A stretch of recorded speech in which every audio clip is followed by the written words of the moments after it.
I'm not sure that I saw any heads spinning around, like in demonic possession, but there might have been some possessed people at President Trump's press conference. And so we're going to play for you as much of the press conference as we can. I'm Randall Terry. This is Voice of Resistance.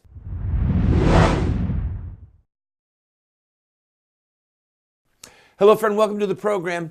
Why listen to me blather when you can just listen to our president? Most of you did not get to see the press conference that the media is howling over and crying and whining over. And I thought, I'm just going to play it and let people see the genius of the press conference. Hope you enjoy it. I'll say goodbye at the end of the program. I'm here today to update the American people on the incredible progress that has been made in the last 4 weeks since my inauguration. We have made incredible progress. I don't think there's ever been a president elected who in this short period of time has done what we've done. A new Rasmussen poll, in fact, because the people get it. Much of the media doesn't get it. They actually get it, but they don't write it. Let's put it that way. But a new Rasmussen poll just came out just a very short while ago, and it has our approval rating at 55% and going up. The stock market has hit record numbers, as you know, and there has been a tremendous surge of optimism in the business world, which is, to me, means something much different than it used to. It used to mean, oh, that's good. Now it means that's good for jobs. Very different. Plants and factories are already starting to move back into the United States, and big league, Ford, General Motors, so many of them. I'm making this presentation directly to the American people with the media present, which is an honor to have you. This morning, because many of our nation's reporters and folks will not tell you the truth and will not treat the wonderful people of our country with the respect that they deserve. And I hope going forward we can be a little bit different and maybe get along a little bit better if that's possible. Maybe it's not, and that's okay too. Unfortunately, much of the media in Washington, D.C., along with New York, Los Angeles in particular, speaks not for the people, but for the special interests and for those profiting off a very, very obviously broken system. The press has become so dishonest that if we don't talk about it, we are doing a tremendous disservice to the American people. Tremendous disservice. We have to talk about it to find out what's going on, because the press honestly is out of control. The level of dishonesty is out of control. I ran for president to represent the citizens of our country. I am here to change the broken system so it serves their families and their communities well. I am talking and really talking on this very entrenched power structure, and what we're doing is we're talking about the power structure. We're talking about its entrenchment. As a result, the media is going through what they have to go through to oftentimes distort, not all the time, and some of the media is fantastic, I have to say. They're honest and fantastic. But much of it is not. The distortion, and we'll talk about it, you'll be able to ask me questions about it. But we're not going to let it happen, because I'm here again to take my message straight to the people. As you know, our administration inherited many problems across government and across the economy. To be honest, I inherited a mess. It's a mess. At home and abroad, a mess. Jobs are pouring out of the country. You see what's going on with all of the companies leaving our country, going to Mexico and other places. Low pay, low wages, mass instability overseas, no matter where you look. The Middle East, a disaster. North Korea, we'll take care of it, folks. We're going to take care of it all. I just want to let you know, I inherited a mess. Beginning on day one, our administration went to work to tackle these challenges. On foreign affairs, we've already begun enormously productive talks with many foreign leaders, much of it you've covered, to move forward towards stability, security, and peace in the most troubled regions of the world, of which there are many. We have had great conversations with the United Kingdom and meetings, Israel, Mexico, Japan, China, and Canada. Really, really productive conversations. I would say far more productive than you would understand. We've even developed a new council with Canada to promote women's business leaders and entrepreneurs. Very important to me, very important to my daughter Ivanka.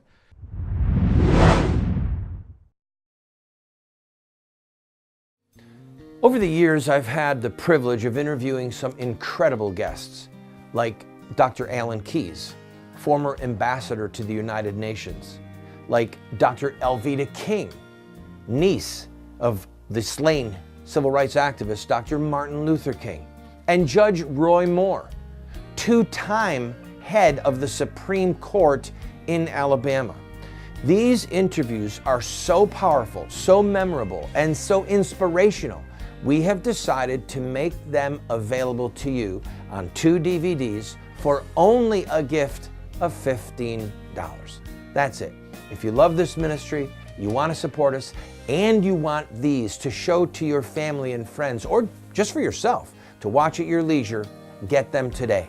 Call 304-289-3700. That's 304-289-3700.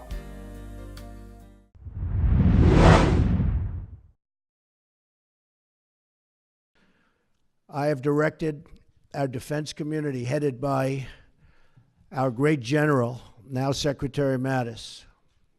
He's over there now, working very hard, to submit a plan for the defeat of ISIS, a group that celebrates the murder and torture of innocent people in large sections of the world. It used to be a small group, now it's in large sections of the world. They've spread like cancer. ISIS has spread like cancer. Another mess I inherited.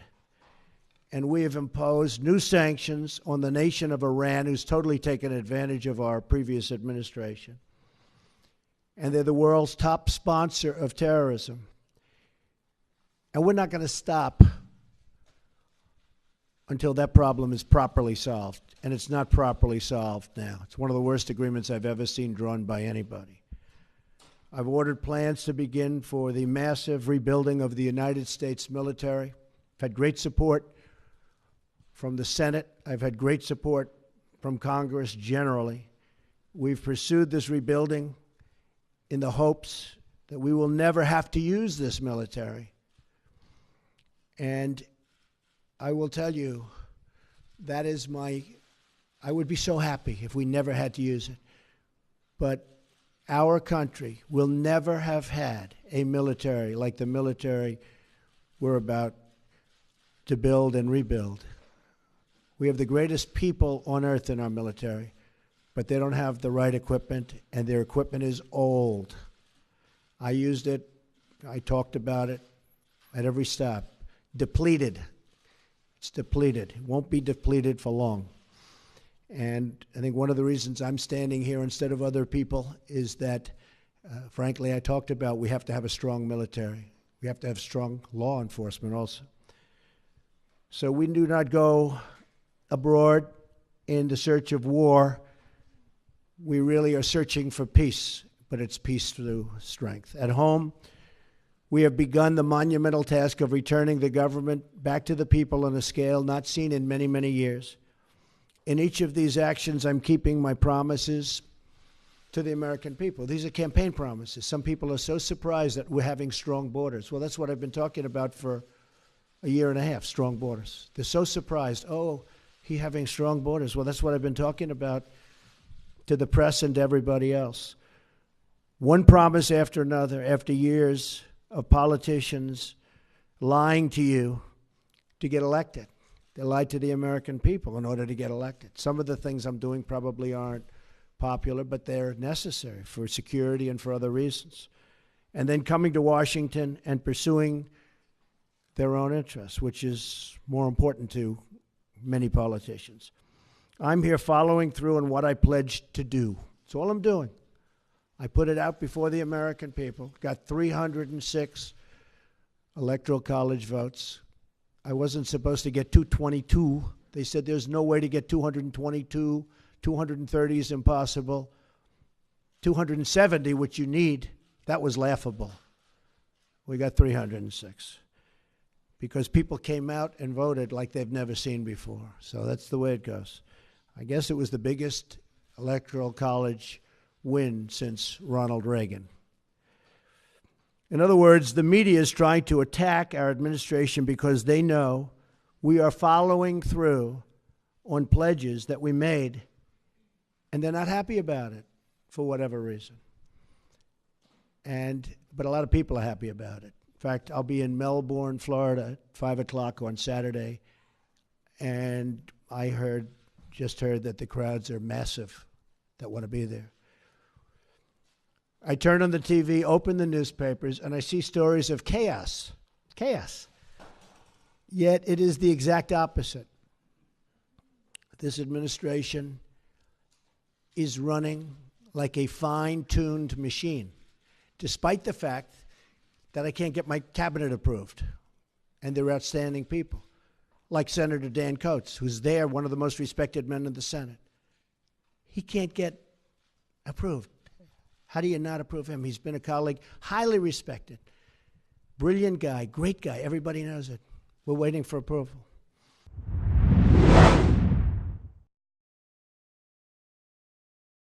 What Would Mohammed Do? Islamic Terrorism Explained is the best movie series documentary ever produced on the life of Muhammad and Islam. How do I know? Because it's what critics are saying. John Moore, radio host and author, said, "I learned more from What Would Mohammed Do about Islam and Islamic terrorism than I've learned from everything I ever read and watched in my entire life." Best-selling author Dr. Bill Warner said, "What Would Mohammed Do is the best movie series, TV production on the life of Muhammad and Islamic terrorism that has ever been produced." Friends, this is what the experts are saying. No one has ever done what we've done. I encourage you to get 1, 2, 4 copies. Call 304-289-3700. That's 304-289-3700, or order it at the address or the website that you see on the screen.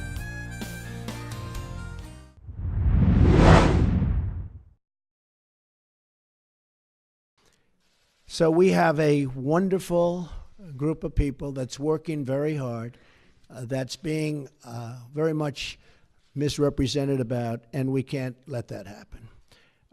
So if the Democrats all you have to do is look at where they are right now. The only thing they can do is delay, because they've screwed things up royally, believe me. Let me list to you some of the things that we've done in just a short period of time. I just got here. I got here with no cabinet.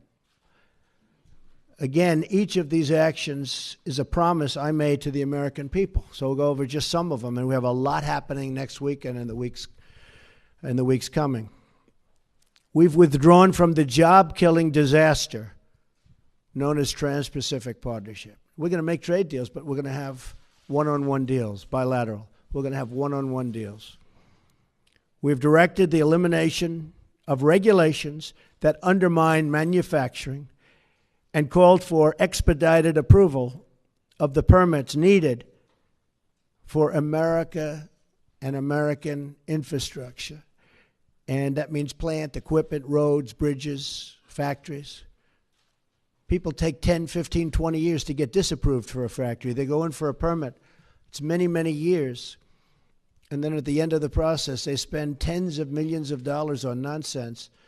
And at the end of the process, they get rejected. Now, they may be rejected with me, but it's going to be a quick rejection. Not going to take years. But mostly, it's going to be an acceptance. We want plants built, and we want factories built, and we want the jobs. We don't want the jobs going to other countries. We've imposed a hiring freeze on non-essential federal workers. We've imposed a temporary moratorium on new federal regulations. We've issued a game-changing new rule that says for each one new regulation, 2 old regulations must be eliminated. Makes sense. Nobody's ever seen regulations like we have. You go to other countries and you look at industries they have and you say, let me see your regulations. And they're a fraction, just a tiny fraction of what we have. And I want regulations because I want safety, I want all environmental situations to be taken properly care of. It's very important to me. But you don't need 4 or 5 or 6 regulations to take care of the same thing. We've stood up for the men and women of law enforcement, directing federal agencies to ensure they are protected from crimes of violence.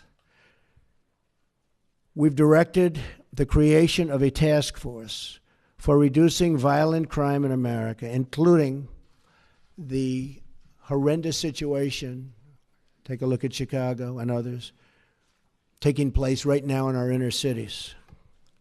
Horrible. We've ordered the Department of Homeland Security and Justice to coordinate on a plan to destroy criminal cartels coming into the United States with drugs.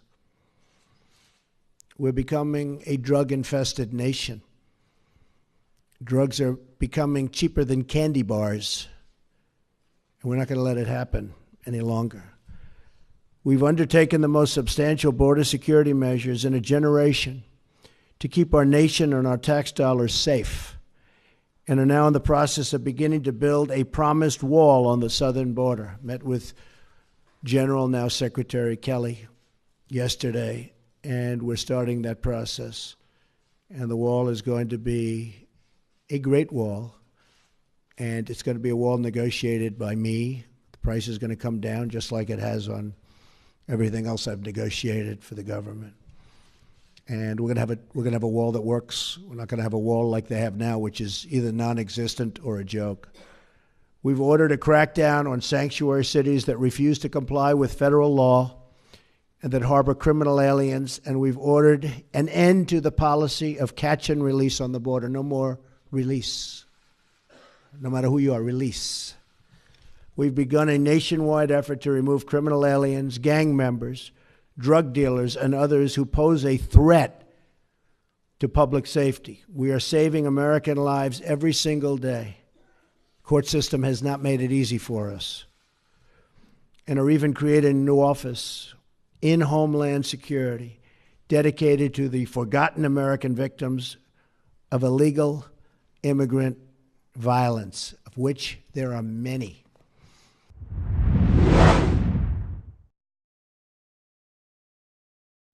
Many people who watch this program love it. They want to support us financially, but they really aren't interested in books or tapes.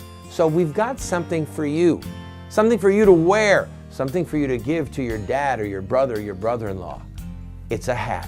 If Donald Trump can do it, why can't we? Protect the unborn. Voice of resistance. If we are going to make America great again, we are going to have to stop the slaughter of unborn babies. So for those of you who enjoy wearing ball caps, those of you who have someone in your life that is a diehard pro-lifer and enjoys wearing a ball cap, you can make a statement for the unborn, you can talk about this television show, and you can help us financially. $25. Call 304-289-3700. That's 304-289-3700.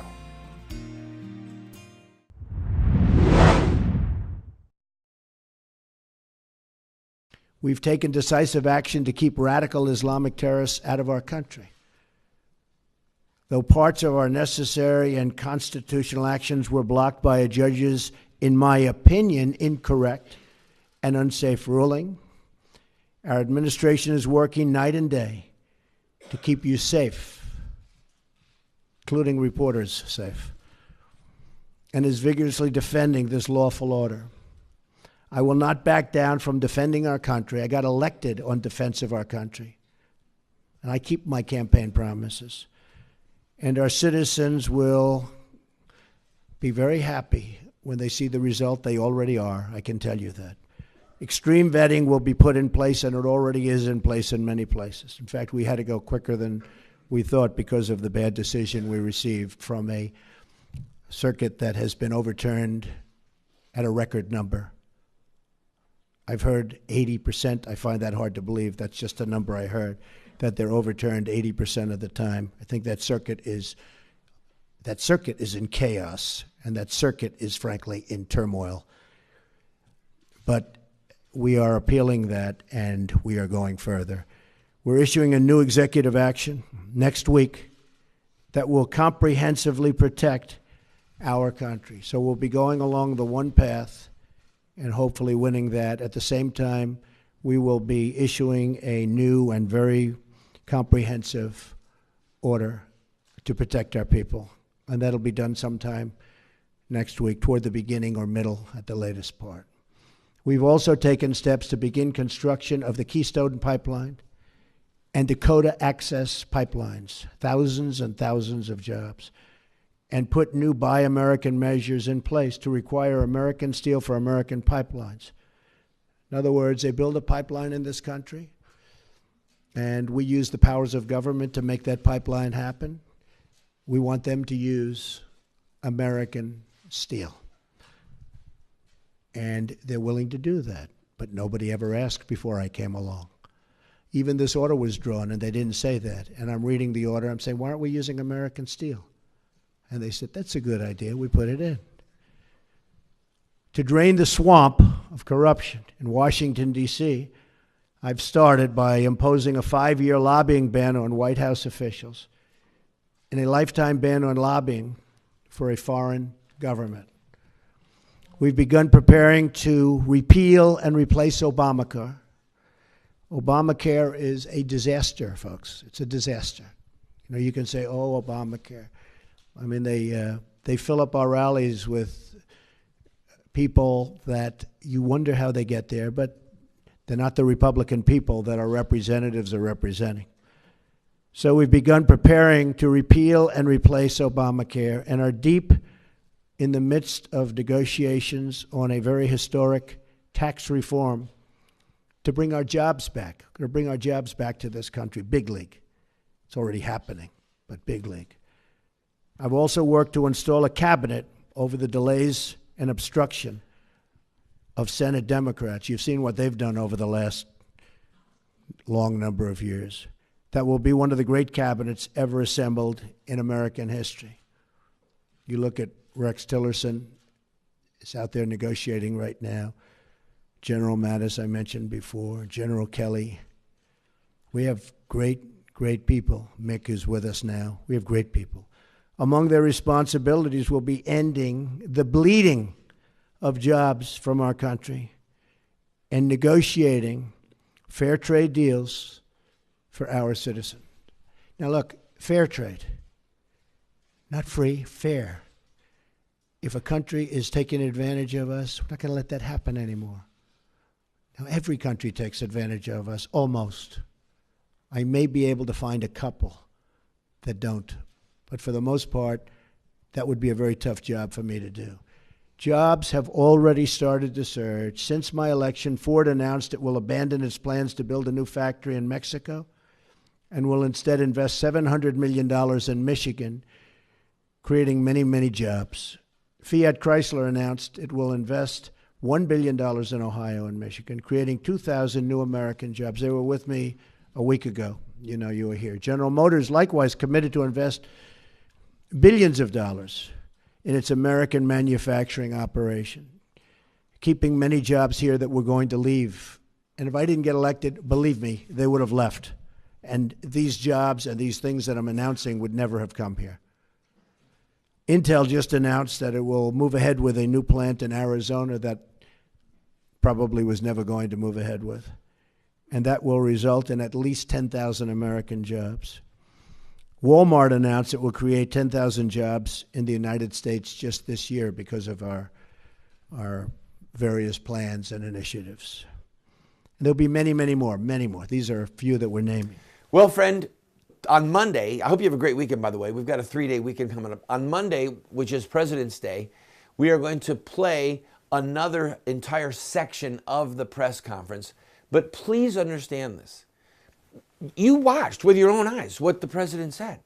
And yet you've got media people howling, coming unglued, like this press conference was Donald Trump being psychotic or Donald Trump being crazy. No, it's the main fake news that's crazy. It's the main fake news that are made up of liars. Oh, I'm out of time. All right, have a great weekend. God bless you.